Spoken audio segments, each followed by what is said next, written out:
today I am going to talk you through adapting training in order to keep you on track in line with your goals, whether it be weight loss, strength building, muscle building, performance related.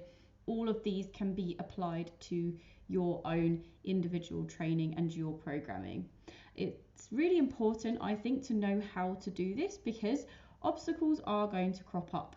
We can't necessarily predict what's going to happen throughout the week or throughout our lives, and we don't want to be thrown off and suffer a massive setback every single time that something crops up that may change our training. So I'm going to talk you through understanding the impact of illness or obstacles and what they may have, how to assess your condition or your issue, adjusting your training plan accordingly, nutrition and recovery in order to support whatever choices you make, and staying motivated, because motivation can sometimes be really hard to find if you're going through a difficult time and your training and nutrition is suffering because of it. So first of all, let's talk through understanding what impact that illnesses or obstacles can have. By obstacles, I also mean little things that may crop up along the way. So recognizing your potential setbacks. The obstacles that come up will differ according to the individual. For example, if you have a family, sometimes you may need to prioritize family or like children's needs over your own, and whilst you may not be ill or have any issues, that might be an obstacle that comes up and stops you from training. So it's important to know how to and when to adapt accordingly. Or for example, maybe you've got a really high stress job where you may be more likely to succumb to illness or stress related issues. So again, it's up to the individual to know and understand what kind of lifestyle you lead and how this impacts your training and your nutrition, recovery, all of the things that you are doing in order to reach your end goal.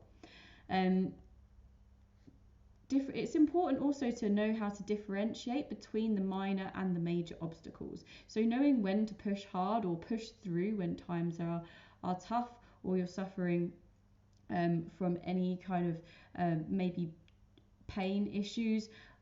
It's important to know when to seek help and when to just make adaptations. And lastly, acknowledging the importance of being adaptable.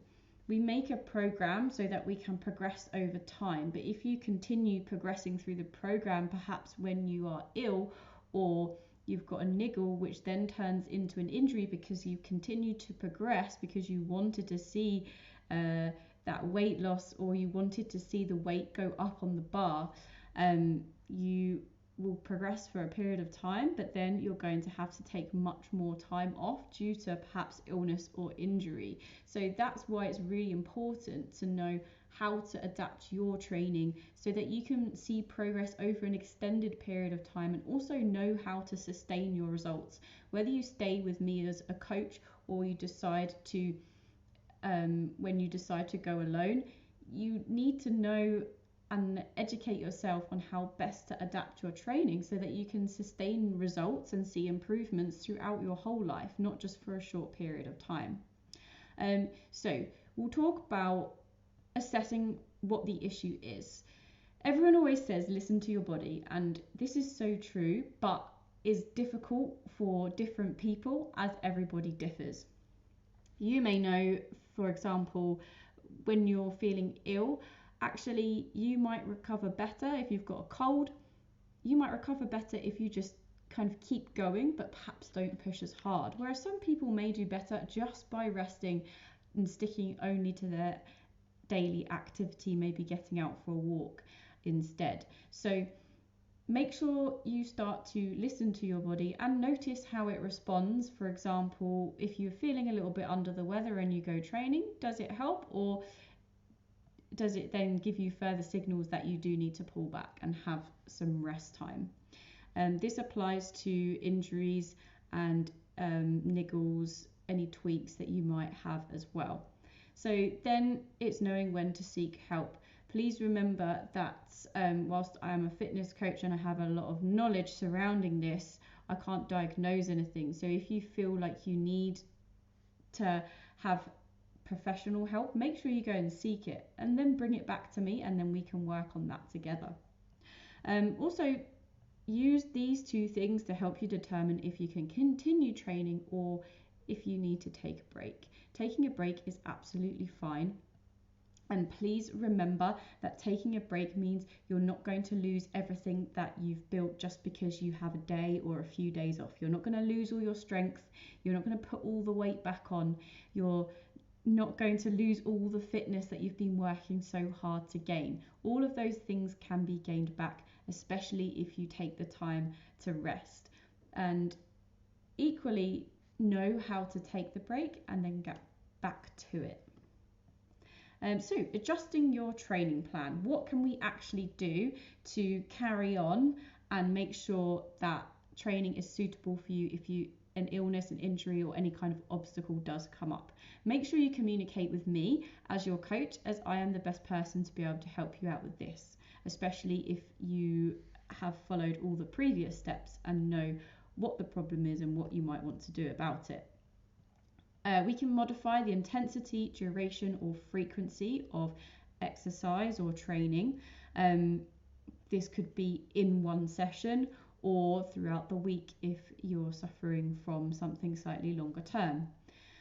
Focus on perhaps low impact exercises. This could be applied to illness or injury. Things can always be changed. Programming can always be changed. There are multiple different exercises that will all give you a similar result no matter what your goal is.